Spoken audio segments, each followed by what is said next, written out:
All right, here we are tapped in. We got Tony from Carlson, Gracie, Yuma. Wow, this is awesome having you on the show. I know you're a longtime supporter of the Arizona League, so we thank you and appreciate you. Um, and yeah, we want to get to know you a little bit. We've seen you around, so it's time to, open up a little bit about yourself and the school. So, yeah, so let's get started. So, tell us a little bit about how you got into jiu-jitsu, Tony.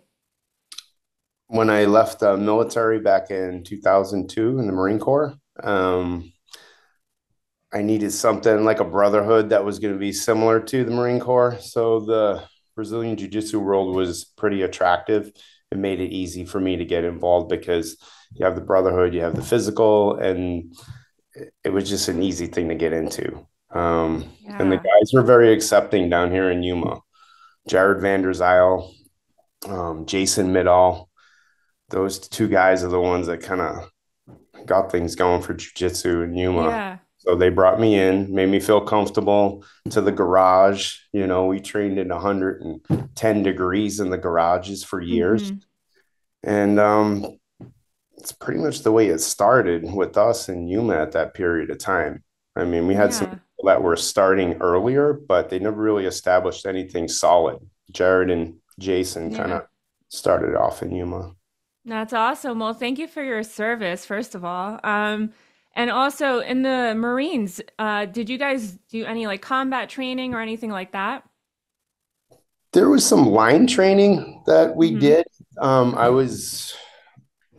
I got out before they started a McMat program, so Hmm. we did just basic line training. If anybody remembers what that is, it wasn't anything too particular to jujitsu at all, and Okay.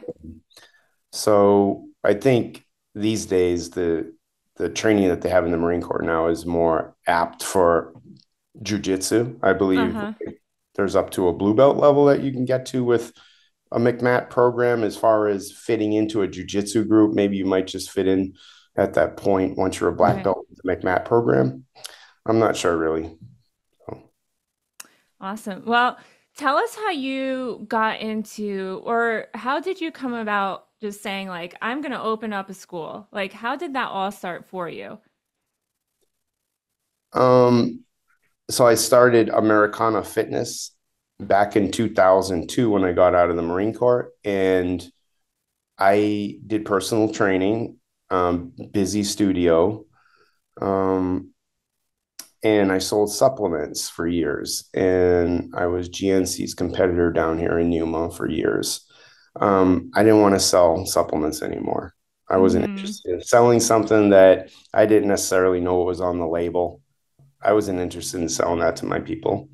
So jujitsu came along right around that time. So I met those folks, brought me into the garages, and we turned the supplement area of our gym into a jujitsu studio. It wasn't big, but it Nice. was enough. It went from the Yeah. garages to this little studio and a personal training gym. Like, so we just got rid of the supplements and we started training jujitsu. Look at that. That's pretty much the way it started. And Jared ran the ship from the beginning. Yeah. That's the way So, it started, yeah. And then as far as teaching goes, like he ran the ship. mhm. We're all under him, under Fabio Santos from San Diego. So we would go up to Fabio Santos places on the weekend, and we'd also compete for him for a long period of time down here in Yuma, the guys down here. Very cool. But Jared didn't want to do the kids class with his group, so he said, "Tony, keep teaching the kids class, at your Yeah. place." And so we're going to open a Jared's first place, which was Yuma Brazilian Jiu Jitsu. Uh-huh. Before that, I taught the kids class up until we moved to Main Street, Uh-huh. and we had adult classes and kids classes. So we kind of worked side by side with Jared's group. Very cool. And so do you currently still compete or no? Are you kind I of do not. I'm not ruling it out. I don't think any of us black belts rule out competing unless we're seriously damaged. yeah. Um, but no, 42 is my last year that I competed I'm 46 now, I'll be 47, but 42. I competed for Carlson a couple times as a Mm-hmm. black belt because that's what Carlson Jr. wanted. And so Yeah. that's what I'm going to do. So that's what he told me to do. That's what I did. And so I had to get hernia surgery after that. And then so now it's just Oh, kind of just seeing where we're at, taking care of the body, getting close to right. 50 years old, and then we'll see. Well, we got to get you back up on the mats at the Arizona League. That has to happen. I got to see you compete now. So, Pressure, you know. all right. So, what are your thoughts on competition, though? Do you think it's for everyone? I think it's necessary for our jiu-jitsu world now. I think that everybody that joins should have some sort of taste of it. I think that if you make it up to black belt and you don't put some time in on the competition mats, I don't think it's as easy to talk to students about what it's about with competing. I mean, not Mm-hmm. saying you need to be a world champion like some of the Yeah. folks that we navigate around, but there's a certain level that you should be able to walk your students through tournament strategies and Right. how to be there and appear and your uniforms and behavior, Mm-hmm. win and lose. I Right. think that you should be competing at every level. That's what, even though I'm with Carlson Gracie now permanently, Fabio Santos always said, you should compete through all the belt levels, that way. So when you get up to where you're at, and if you choose to be a leader within our jiu-jitsu community, you can help people to find their way to compete if they want to. But I don't push it on my students. I don't want to push it. Um, Mm-hmm. if they want to do it and they show that, then we go for it. And good handfuls of them do. So Tell us about the first time you competed. How was that? How was your first experience?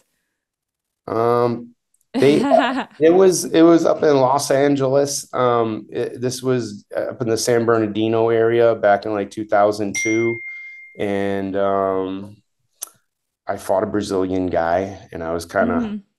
I was nervous a little bit because, I felt like the Brazilians owned the art, right? And Yeah. so I was like, I'm going to fight this Brazilian guy. He doesn't speak any English. What are we going to say? It was kind of confusing, Yeah. And the fight turned out really good, and I made a new friend, and I won. And Cool.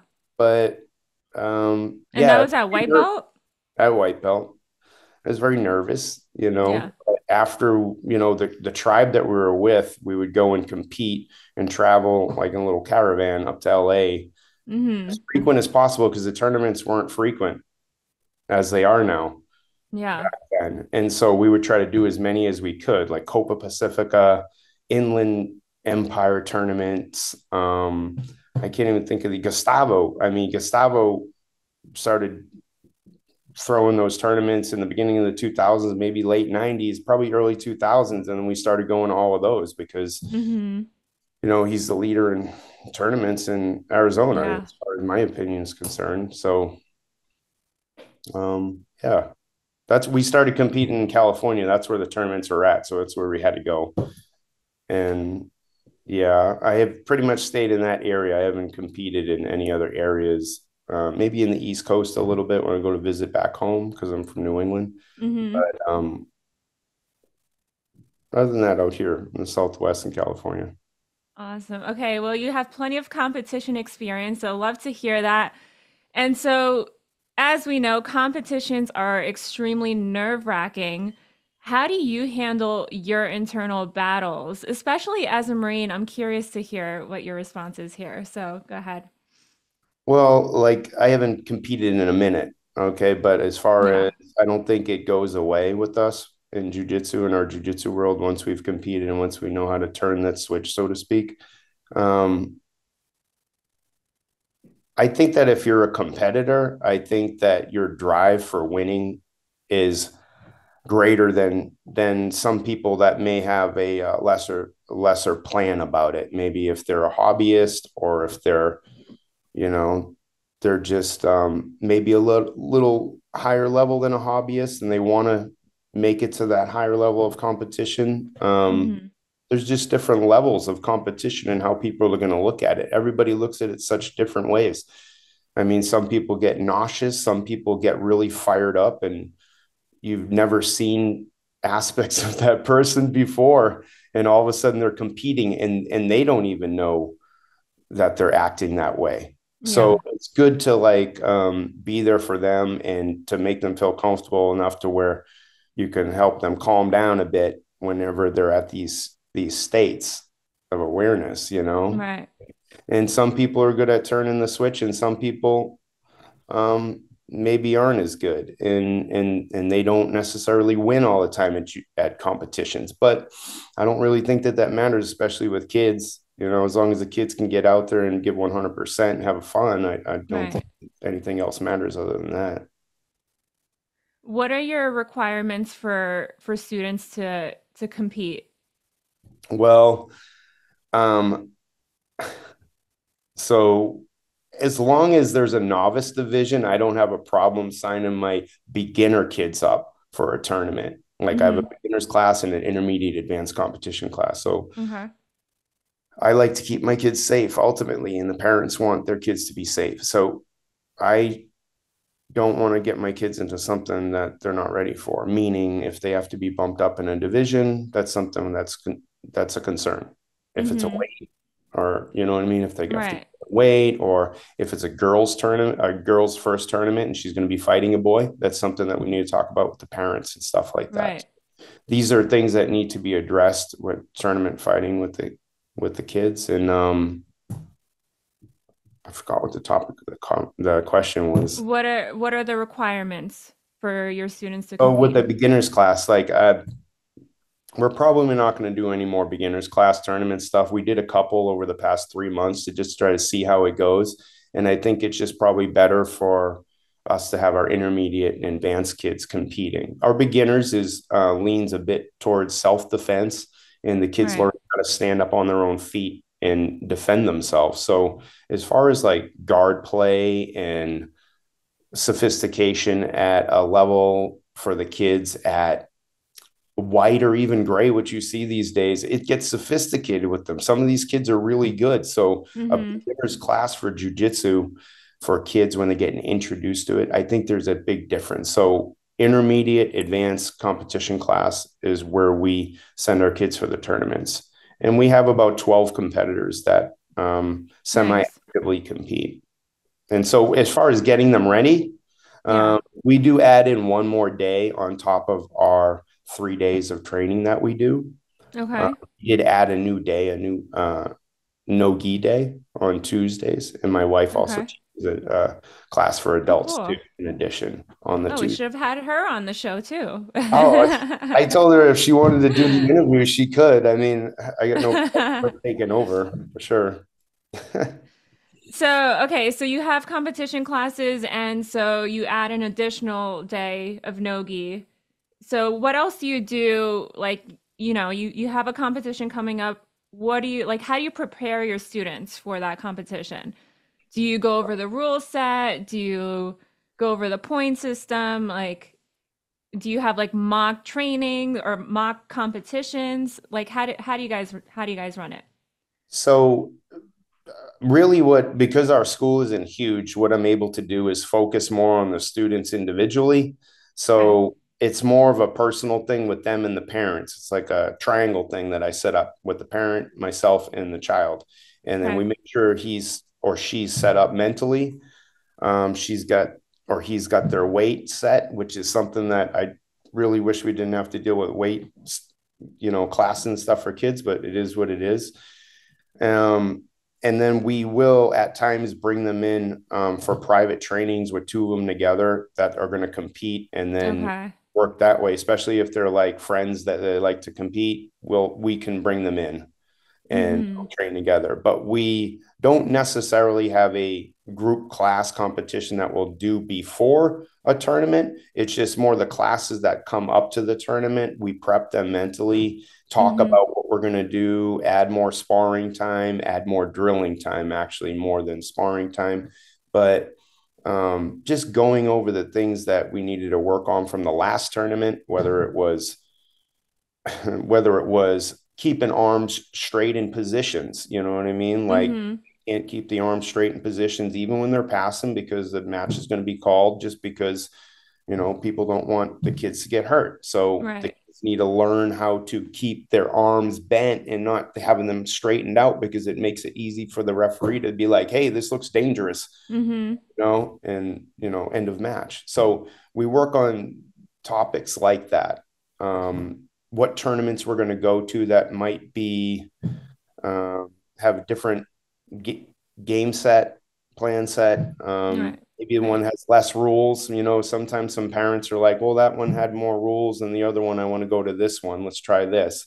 So it's kind of dictates that the parents dictate to kind of where we're going to go also. Mm-hmm.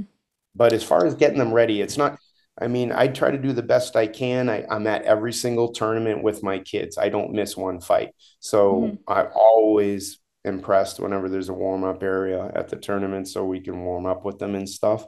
Yeah. Uh, but I don't miss a match with them. I try Awesome. And on you that. talked about mentally preparing your students. How do you actually do that with your students? Um, well, with the idea that they are doing jujitsu, you know, to have fun and learn a new skill. I kind of keep that basis of fun there. I don't want them to lose the idea that they're having fun with jujitsu like they're commanded to stay within it. Mm-hmm. I want them to do it because they want to do it. And so when I talk to them, I want to hear from them, like why they authentically want to do jujitsu. And with my kids, they can tell me why they like to do jujitsu and why they like to be at our academy. Right. Um, and so what they're learning, or even them even being approachable and me being approachable enough for them to say, hey, we want to start doing more no-gi tournaments because we want to do straight footlocks. And I'm like, okay, let's do it. They're Right. like, well, hey, can we do a toe hold too? I'm like, no, when you get older, we'll work on that. But the straight Right. footlock stuff is a good entrance to all of the stuff. So let's go for it. So if they want to do something like that, I want to make myself approachable for them for whatever they got. But as far as mental's concerned, like, I mean, the last tournament that we did, I talked to one of my little ones about building a fire in her belly, Love that. That's and cool. Yeah. growing that fire up through the channels of herself so she can be the best she can be and let that fire blow out the top of her head when she goes out to fight. And so those are the types of things I'll work with the kids, helping them to try to formulate something within themselves to let themselves understand that they're there to compete for themselves and they want to do it. That's what I try to Love that. do, I think, something like Love that. that. So, if you could give one piece of advice to somebody that's just about to compete for the very first time, what would you tell them? Just have fun. It's really the jujitsu is a journey, right? So it's not, you know, comparing yourself to other people. I mean, I could compare myself to people all day long and then feel bad all day because I know not a bunch, but I know handfuls of world champions. And I'm just like, Right. you can compare yourself all day long, but you'll just get worn out and tired. So when you're going to compete, I think you just go out and have fun, do the best you can 100% and just have fun, support your team. Love that. Well, here we are nearing the end of our questionnaire here. And so we want to really just find out more like, how has your experience been with the Arizona League? We want to know your experience. Hopefully, it's been good. So I I love Gustavo. Okay. He's such a good guy and he's always there for everybody. I don't know if I can say enough about him with his mental BJJ program that he's got that he set Yeah, up. His competing right now is super impressive, at his age and his regiment that he showed that he needs to do in order to keep his body strong. In order to compete at that age, it's just impressive to see him break right. for us. So as far as him, um, you know, I can't say enough good stuff about him. I mean, things happen at tournaments, you know what I mean? Parents get upset, stuff happens, but the referees for AZBJJL across the board, I think, are all great. Everybody's nice there. Mm-hmm. um, it's a collaboration that y'all put together, and Carissa, I mess Carissa, with yep. him sometimes, but both of them together, they just do a great job. And I mean, like, I don't know if I should say this, but like for years, like they've been sending checks to the folks that come up to the tournaments that bring their kids, and no other tournaments do that. They'll send you a check for $25 just to say thank you, just for your fuel, for your drive up, or take the kids to Yeah. lunch or something for ice cream or something, Yeah. whatever. It's nothing big, but it's something, and it says a Yeah. lot. Um, I don't know. I mean, Gustavo's just been running. There's been people have been coming through with other tournaments, and they're good too. Naga Mm-hmm. Jiu-Jitsu World League, Grappling X comes through. I think, yeah, Yeah. next week we'll be over at that one. But no, I just can't say enough great stuff about what he does. Things happen at tournaments, obviously, and people complain Mm-hmm. all day if they want. But no, it's a good deal for Arizona. People should realize it a little bit more because I don't think that they do. Right. And I don't think that the referees, they don't understand how long those referees have been doing that and how much experience they got. And granted, yes, like I do have an issue once in a while with some referee calls. It But happens. It does happen. I mean, not just in the Arizona League, it happens in every tournament. There's always some sort of yeah, disagreement or, but yeah, no, but I that's mean, just, yep. he's the leader. I like the AZBJJL. I think it's great. Yeah. And I don't know of any other organization that supported Arizona for jiu-jitsu as long as they have, and also withstanding compared to the other ones coming through, and he's Yeah. still kicking.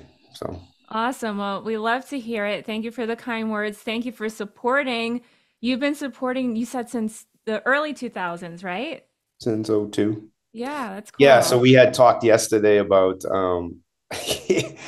the concession stand. Yeah. So I think it was 2003 or 2004, somewhere around there, that I believe Gustavo, or it had to been Gustavo because I asked another black belt yesterday if it was him that had hired me to do the stand, and he was like, "No, Tony, it wasn't me." So it must have been Gustavo. But I ran an acai booth over there, Uh-huh. one of the earlier tournaments for a short bit, and that was fun Why'd you stop though? because we're competing. I was competing. I was like, I wanted to at that time. I was a competing, Uh-huh. and so I was like, I can't do this. I ain't sitting behind a desk feed people. Okay, It's but cool, we need to but bring this back because this is like a must in every tournament. well, So, the acai needs to be a reasonable cost. I hate to say. yeah. And I enjoy acai every day, and I don't feel like paying any more than X amount of dollars for an acai. So it's just me. Yeah. I complain about the price of acai, but I've been eating it and I like it raw and I don't like it Yeah. cut and I want it good. And if I ever did make it again, it would be really good booth thing. So Awesome. Okay. Well, all right, cool. Well, this is pretty much all I have for you here. Where can people find out more about you and your school? Do you have social media? my wife has our Instagram set up. I believe she has a something set up for Instagram with us, and we're on Facebook. And my cell phone is always open for people to call. I prefer personal calls instead, Okay. person to person, and Cool. then meeting. And yeah, I prefer phone calls instead. You can just call me straight on the phone and I'll answer. And if I don't answer right away, I'll call you right back. Awesome. All right, Tony. Well, thank you so much for sharing. We really appreciate it. And we look forward to just seeing you around more and keep I'll crushing see you it. soon. I'll see you soon. All Yeah. right. Cool. Well, All right. thank And you very much. cut.